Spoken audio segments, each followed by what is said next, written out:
Hey folks, welcome to Advisory. Happy Monday. I hope you guys are all doing well. I hope you're enjoying the cooler weather, finally. For my part of Advisory today, I am going to introduce you formally to our counselors. Now, hopefully most of you have already met your counselor or met with your counselor and know who they are, but just in case you don't, I'm going to go over that information and what the counseling department can provide for you. So these fine folks are the counseling team here at WT White. You may notice at least one or two fresh faces from last year. We've got Miss Cervantes, who's new this year over in BTech for the 9th and 10th graders. And we've also got Miss Ritter, who's going to be taking NA through Rivers for the last names. If you had Miss Henderson as a counselor, now you have Miss Ritter. If you ever need to get in touch with your counselor, there are many ways that you can do that. They all have their own unique QR code that you can scan to let them know that you need to set up a meeting. So you can do that, or you can send them an email with any questions or concerns you have.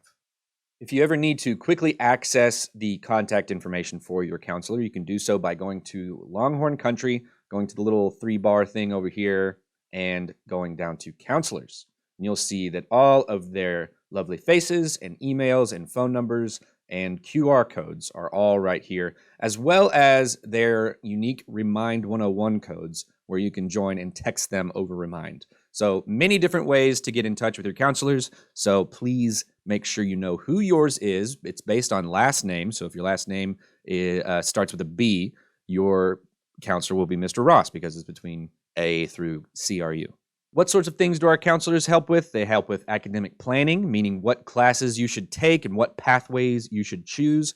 They give guidance lessons. They can do some parent education for if your parents need some help understanding what's going on with credits or high school or anything like that. They do short-term one-on-one counseling. They can do small group counseling. And they also help with, like I said, course selections. They also wanted me to make sure to go over graduation requirements to you. And that means basically any of the things that you have to do in order to graduate high school. The main thing is that you have to have a total of 26 credits in order to graduate with some sort of endorsement. As you can see, there's two kind of pathways that you can do, either an endorsement in the arts and humanities, business, public service, or science, technology, engineering, and mathematics. Or you can go on the other side right here where it's a multidisciplinary endorsement. And the only difference that I can see, instead of having to take 4 social studies, you replace one of those social studies credits with an elective credit.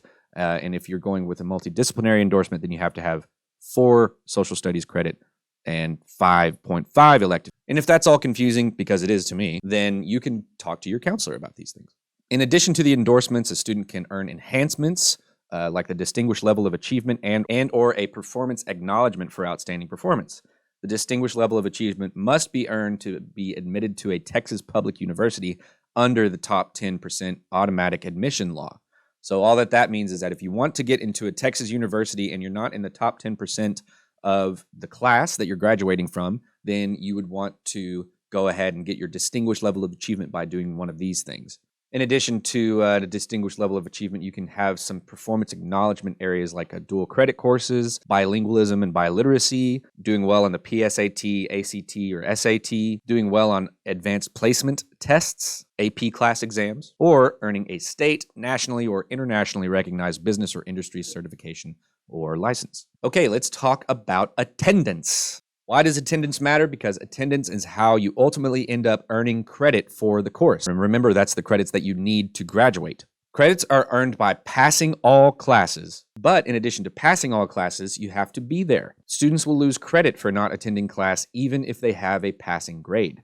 Please ensure that you're in attendance 90% of class time. That's the Texas state law, is that you have to, in order to earn credit for the course, you have to be there at least 90% of the time. Also, a fun fact here, did you know that even excused absences, like doctor's visits or even long-term sickness, if you have excused absences, it still counts as an absence against you under the 90% law. But there is, of course, a way to take care of both these excused and unexcused absences if you surpass the 90% attendance, and that is to go through the Attendance for Credit program. Very important, if you have more than 4 absences in any class, you will be assigned to do attendance for credit.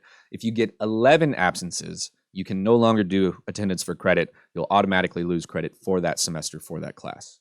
So be here every day, all day. attendance counts. How can you check your attendance? Well, you can go to PowerSchool. We all love PowerSchool, don't we? We love PowerSchool, dude. PowerSchool rocks.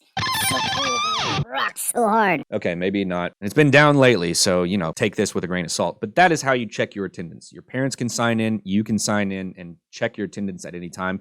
If you think there was something wrong with your attendance, meaning that your teacher counted you absent when you were actually present, or there was some mistake made, then you can talk to your teacher and they can change your attendance. And that's all for the introduction to the counseling department. Please take time to get to know who your counselor is and reach out to them if you have any questions about attendance, credits, what classes to take, academic pathways, anything that you might be going through in your life. They are a great resource for all those things. So please take the time to pay them a visit. Enjoy the discussion on the next page where we'll see what you've retained from this presentation. And I'll talk to you guys tomorrow. Be good to yourself and others. We'll see you real soon.